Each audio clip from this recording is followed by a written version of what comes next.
제 181차 최고위원 회의를 시작하겠습니다. 국민들께서 정보사 블랙요원 기밀 유출 의혹 그리고 수사가 되고 있죠. 그 사안에 대해서 심각하게 보고 계십니다. 지금 시대는 정보가 곧 돈이자 무기이고 안보에 직결되는 시대이잖아요.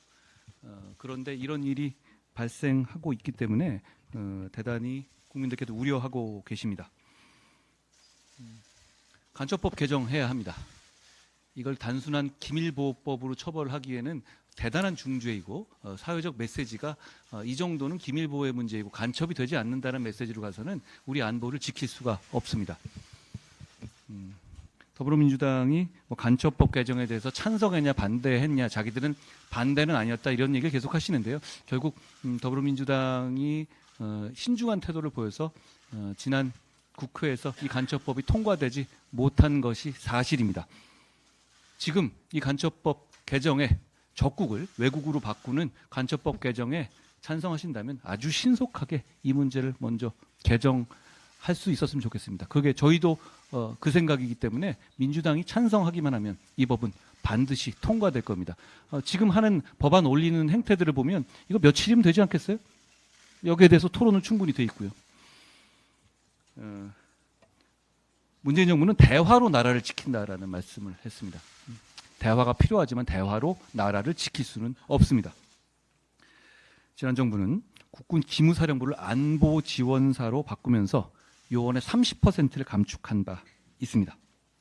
더불어민주당은 2020년 국정원의 대공수사권 기능을 폐지하는 법안을 일방적으로 통과시켜서 국정원의 방첩 역량을 무너뜨렸습니다. 저도 수사 업무를 오랫동안 담당한 사람이지만 이 대공수사 업무, 정보수사 업무는 일반적인 검경이 담당할 수 없습니다. 그건 수사의 영역이기도 하지만 오히려 정보 영역에 가깝기 때문이죠. 이 법안 통과로 인해서 대한민국의 대공 역량, 정보 역량은 심각하게 훼손됐습니다. 그것도 모자라서 22대 국회가 출범하자마자 17명의 민주당의 국회의원들이 국정원의 조사권까지 박탈하는 국정원법 개정안을 발의했습니다. 국민 여러분께서 잘 알고 계시지만 수사권은 이미 더불어민주당에 의해서 폐지됐습니다. 이미 수사권은 없습니다. 그렇지만 그 전 단계의 조사권은 남아 있었는데 굉장히 약한 임무고 약한 권한이죠. 그 권한마저 박탈하는 개정안을 더불어민주당이 이번 국회 들어서 부지런하게도 발의한 겁니다. 국민 여러분, 안보는 민생입니다. 국민의힘은 안보를 민생 차원에서 지키겠다는 약속을 드립니다. 지난 총선 당시에 사과 물가 등에 대해서 국민들께서 굉장히 걱정하셨었죠. 그때 저희 국민의힘을 비롯해서 우리 정부가 많은 대책을 내놨습니다. 굉장히 송구스러운 마음으로 대책을 내놨었는데요. 저희가 그 이후 확인들을 보니까 그 노력들의 성과들이 지금 이제 그 빛을 보고 있는 것 같습니다. 사과 가격이 수급 충격을 극복하면서 7월 기준으로는 전년 대비 도매 가격 기준으로 한 25% 정도 하락했다고 합니다. 정책의 효과가 바로바로 나타나면 좋겠지만 어떤 정책이 발표되고 나서 효과가 나타나고 국민들께서 체감하시려면 시간이 필요합니다. 저희가 최선을 다해서 물가를 챙기겠다는 약속을 이 자리를 빌어서 다시 한번 드립니다. 역시 물가도 민생입니다.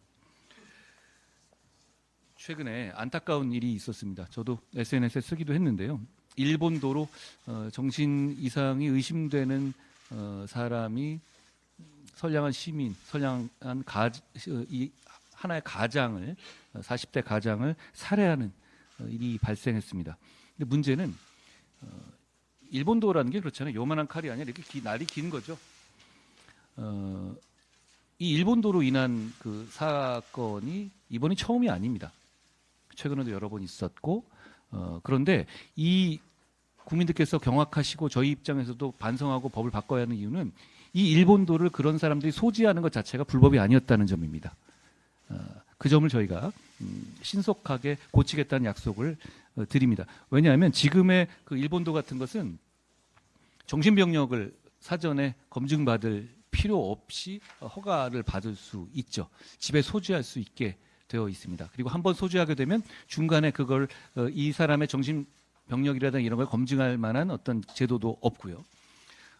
우리 당의 고동진 의원이 이미 이 취지를 반영한 법안을 어제 발의하셨던 것으로 압니다.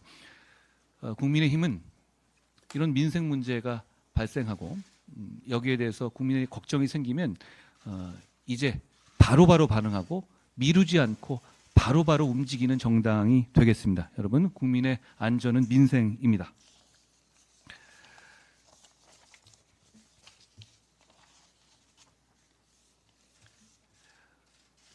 이제 여름이 되는데요. 여러 가지 이 국회 정국도 조금 달라지게 될 겁니다. 저희는 민생에 집중해서 민생에서 실적을 내는 정당이 될 것이라는 다짐을 여러분 앞에서 드립니다. 고맙습니다. 제가 한 말씀만 생각난 김에 사람이 단 하루 만에 탄핵을 당할 만한 나쁜 짓을 저지르는 게 가능한가요? 저는 이걸 국민들께서 한번 생각해 봐 주셨으면 좋겠습니다. 그렇기 때문에 이 더불어민주당이 하고 있는 이 탄핵의 행태들은 무고 탄핵입니다. 무슨 죄가 있는 게 아니라 이미 이진숙 위원장에 대한 탄핵은 결정된 상태 아니었습니까? 본인들이? 그러면 사유는 상관없이 그냥 무조건 하겠다는 것이죠. 이거는 무고 탄핵이라는 제가 말씀을 드리고요. 원래 탄핵이란 말은 우리 국민들이 입 밖에 내놓는 것 자체가 타부시 되던 대단히 무겁고 이런 대단히 무겁고 진중한 제도였잖아요. 더불어민주당은 이 탄핵이라는 헌법상의 중대한 제도를 정치의 잔기술로 희화화시켰습니다. 이런 행태에 대해서 국민들께서 심판하실 거라고 생각합니다. 저희가 적극적으로 대처하겠다는 말씀을 드립니다.